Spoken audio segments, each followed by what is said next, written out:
The 49ers' most recent loss to the Cleveland Browns was a rough one because, as we know, the 49ers were in position to win the game, but ultimately just couldn't get it done. So, fans obviously have been having a hard time trying to deal with this whole game and everything. So, it was really cool when Fred Warner on his Warner House podcast talked about what it was like in the locker room after that loss, what the vibe was like, and all that type of stuff. Because, as fans, we don't know what it's like inside that locker room.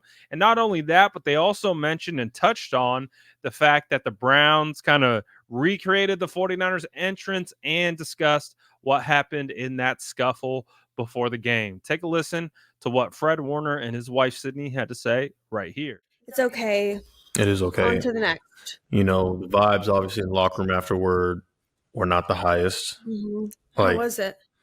I mean, it was down. Like, you get in there, guys are all sitting in their locker, like looking down. Like, it's so senseless. Like what?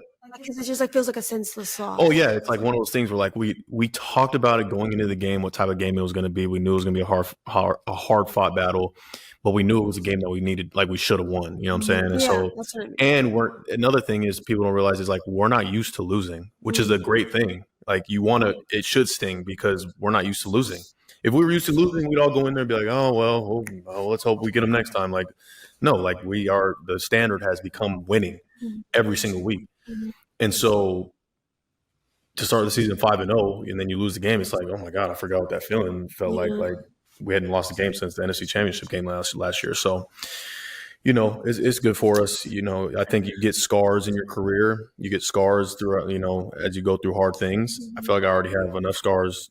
I have plenty of scars. I don't need no more scars. But that little scar right there allows me to kind of have that feeling. So then later on in the season, like, and you're in that moment, you're like, oh, I don't want to feel that way again. I got to make something happen, you know. And not to say that I wasn't thinking that way already. It's just that, you know, you just learn. You learn from it. It's a lesson. It's never a loss. And then I was wondering also what the energy around the game was, because there was a little bit of like a ruckus before the beginning, and I wasn't even I didn't go to this game, and I watched at home, and I hadn't even really tuned into the game yet, and that had happened. I was on my phone. I was like, oh my gosh, what is going on? And then I turned on the TV, and it's like, what happened? Yeah, you know, emotions were high, tempers were flaring even before the game started. You know, things were getting chippy. I feel like two physical teams with a lot of pride, just wanting to get things. Yeah. I don't know. I also saw today that I guess they like recreated our like boombox thing that we do. And the Cleveland Browns are kind of like clowning us for some reason. I'm like, what? It's like, okay, it's literally one game. You need to relax. Number one. I mean, I guess it does feel good to beat the best. So like take your moment, but also relax. Like relax. There's a long season ahead. Okay. There's lots more games. I know. And you know what? When you win, you can do whatever you want. No, it's so early in the season to be acting a fool. When you win, you can do whatever you want. I can't say nothing. I lost. Like, hey. I know, but we're classy and we never like smush it in people's faces, I feel like. No, not. They made a whole video. I know, but like even like last week with George and the whole like the T-shirt where it was like, you know, F Dallas, like that whole thing. Like, you know what I'm saying? Like when you win, you get to do whatever you want. Okay, like, I did forget about that. The loser, you can't do nothing about it. I'm saying as a whole, as a team, had we won, we could have sat there. We could have, you know, blah blah blah. But hey, we didn't win. On to the next. On to the next.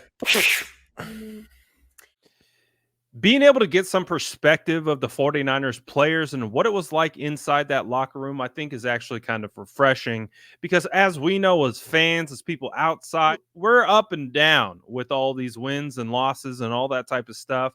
And just it's cool to know that obviously the 49ers have been riding high for a long time. They haven't lost this year. And so to kind of hear that they took this really hard and that it was something that I think was a kind of wake up call for them, because they have been winning. They haven't lost this year. So to kind of hear that perspective, I think is really cool, because that makes me feel like they're more than likely going to get back on track this next week against the Vikings. But we also got to hear about the walkout and the entrance and the talking and I agree with Fred. If you win, you could do whatever you want because that's what we've been doing. The 49ers had won up until this point, and we're able to say and do whatever we want because that's what you do when you're a winner. And hey, the Browns took it to us. They stole our entrance. They're doing the backflip out of the victory formation that started with the San Francisco 49ers. They're talking, they're doing it. Honestly, what can you say? They beat us and they're rubbing it in. That's what happens when you win. So you don't want that to happen again? Don't lose. That simple, right? So, like I said, I like what they had to say about the loss and how the locker room dealt with it and some of the other stuff. But what did you think? Was it cool to hear that perspective of what it's like inside the locker room? What did you think? Let me know in the comments below. And as always, make sure to like and subscribe for more updates.